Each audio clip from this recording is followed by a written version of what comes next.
How do bad coaches affect your child's confidence? In today's video, we're going to be talking about this. If this is the first time watching one of our videos here on this YouTube channel, make sure to hit that subscribe button and share this video with another parent who you think needs to hear this message. All right, let's get into it.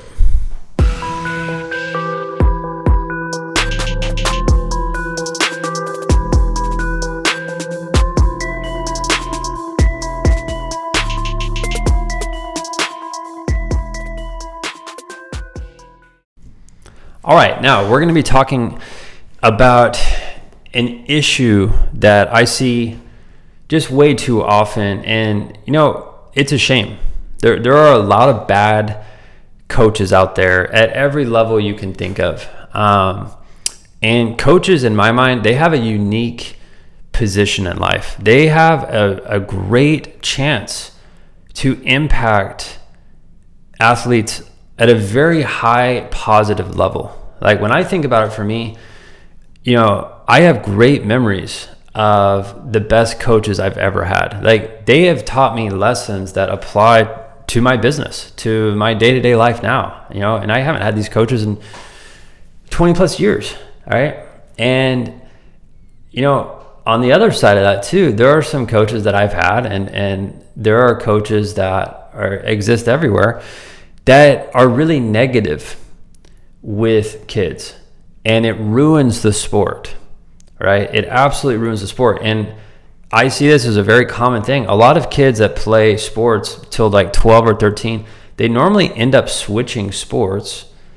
Oftentimes it's because of their coach, right? So the coach has the opportunity to increase the level of confidence with kids or take all of that away, all right?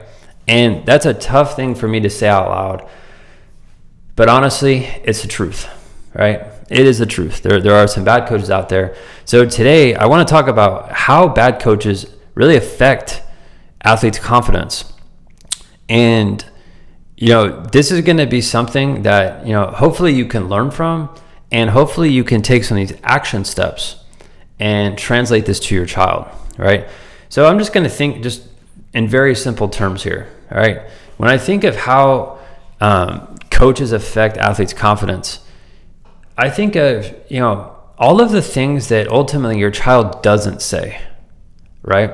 And this is really hard, but a lot of kids now, when they have low confidence, they just shut down. They don't say anything to parents. They don't say anything at all. They keep it to themselves. So they bottle it up, and it just cuts away at them daily. And every time they go to practice, they get a little bit more discouraged. Every time when they get to the game, they get a little bit more nervous.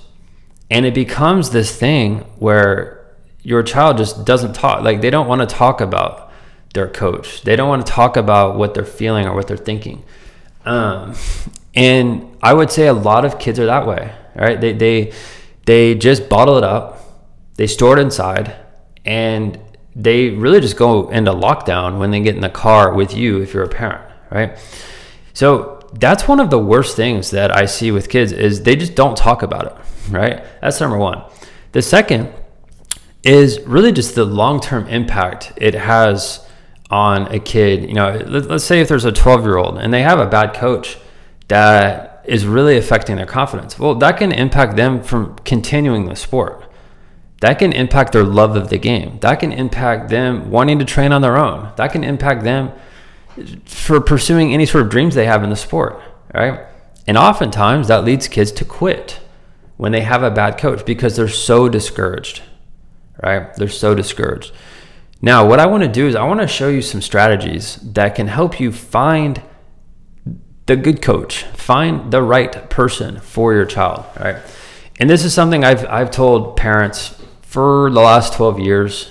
This works in soccer and in other sports, but here's what it is. When your child goes to a new team, all right, the first thing that you should do as a parent is you should call the coach or the team manager or the association, whoever it is, and get your child to go practice with this new team, with this coach that they've never worked with, and give them an opportunity to practice with this coach. Then the other thing I would do is I would go watch some games, like see how this coach is in real life, right? And as a parent, you can always determine, right, probably within the first 20 minutes of that practice or the first 20 minutes of going to watch a game, if you feel like that coach is good and someone you want to ultimately mentor your child, right? Too many parents don't do the research, right? They just sign their kid up and then they commit to like a year in a club or a team, whatever, and they're stuck with a coach, right? That year ultimately is completely wasted unless your child overcomes it, right? Unless they start communicating with their coach, which is something I've talked about in all of my videos, right?